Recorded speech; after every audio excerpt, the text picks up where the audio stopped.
Guess what, guys? I am back with a new LP. This time we're going to be playing Transformers Fall of Cybertron. Finally, jeez.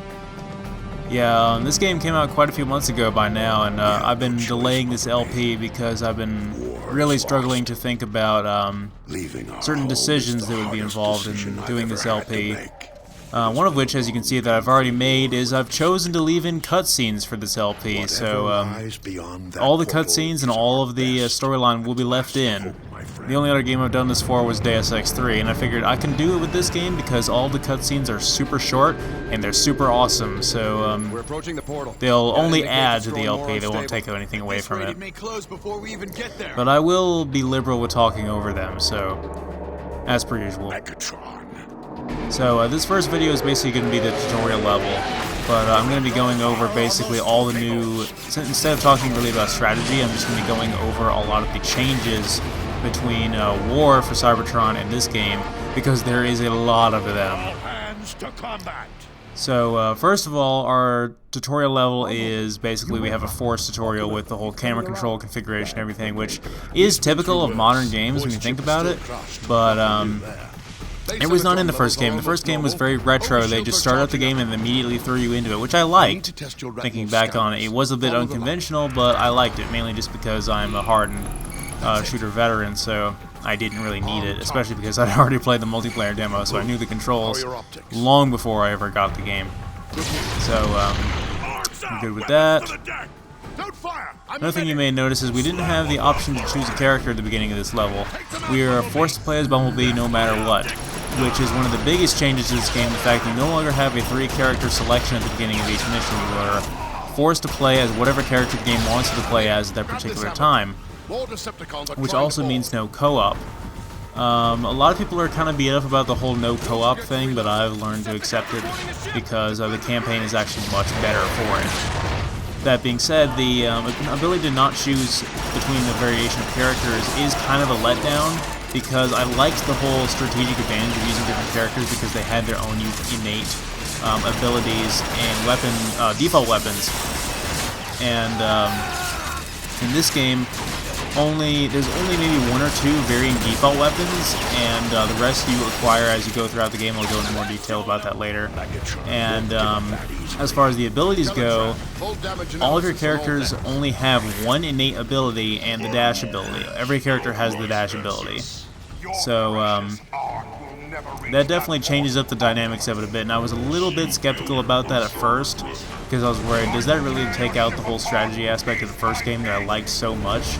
And the fact that in the first game, because there were so many characters and you got to play as all of them, there was a lot of really obscure Transformers characters that you actually got to play as for the first time, such as Air Raid, Silverbolt, and like Breakdown and Soundwave and things like that you didn't get to play as before. And you get to play as all 3 Seekers. And you had a huge variety of characters. You got to play as Warpath, even, which was ridiculously awesome because he was broken as all hell, if you remember correctly.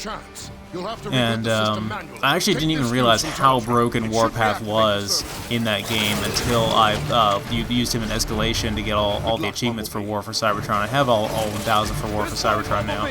But, dang, Warpath was ridiculously broken. I wish I could have emphasized that during the LP. So, new features.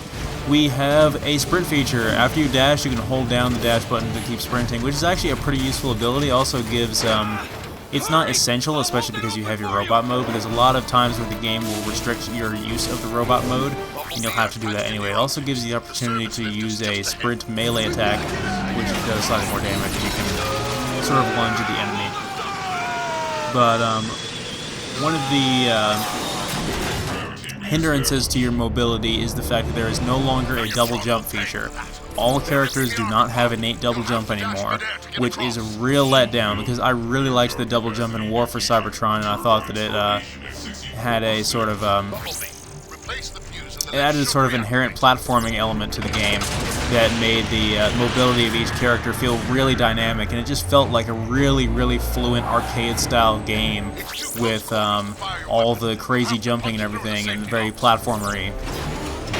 Granted, there weren't that many great platforming segments in the campaign of War for Cybertron, but being able to jump around the map in multiplayer, especially as like a scout-type character, was a really nice addition. Now, another one of the new changes is instead of having the... I like the way they've done this with the health system. The health system is basically a Halo 1 style health system where you have a health bar and you have a shield over that, and the shield automatically regenerates, but the health you would have to require a health pickup to regenerate from. Now, in War for Cybertron, they did it in the Resistance Fall of Man style of your health regenerates in increments, which was hit or miss to me. I thought that on playing on hard difficulties, you could suffer from a lot of cheap deaths by not being able to regenerate enough health because you took slightly too much damage, and it just seemed very inconsistent and very cheap. So I'm glad they changed it. That being said, we are playing on hard in this game as well, and there are some very cheap deaths going to happen in this game too, but it still feels very balanced. And then a new addition you'll see right here, I keep swapping my weapon hand from left to right, and that'll allow me to use cover on the opposite side, which is actually a pretty useful feature.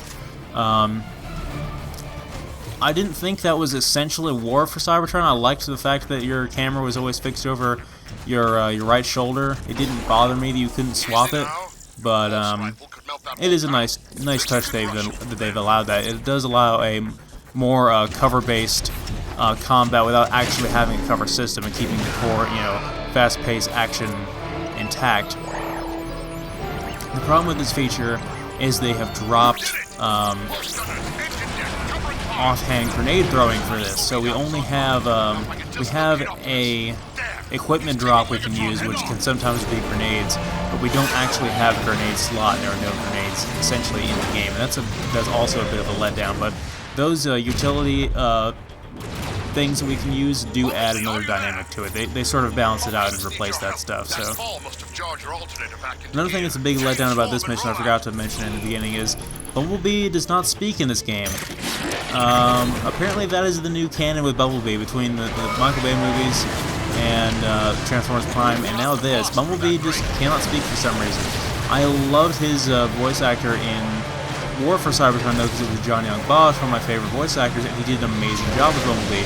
So I don't know if it was the fact that he's only in one mission in this game, and that's this one, and they didn't want to pay Johnny to have this phoned-in performance, but which is a pretty valid theory. But all the other voice actors are back and in full force, including some new ones who do a great job. This game is amazing voice acting. The sound design in this game in general is by far its best aspect. Like, the sound design in this game is unfreaking believable between the sound effects, the music, and the voice acting.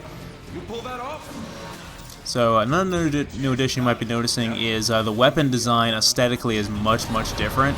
As you can see, this is our regular assault rifle right here. Look at this, it's like a triple barrel revolving, like, chain gun almost, and that's the regular Neutron assault rifle, the same weapon we had in War for Cybertron, this little blocky machine gun thing. So same weapon, it behaves almost the same, and has a much better sound effect, and you can actually see where the projectiles go much more clearly in this game.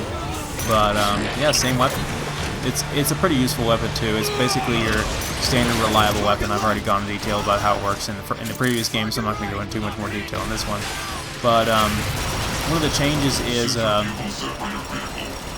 weapons have been categorized in this game. They have been categorized into regular weapons and heavy weapons. And you can only have one weapon in either category equipped. You can it's still the standard two-weapon system, but there is a catch to it. I'll go into more detail about that in the next mission.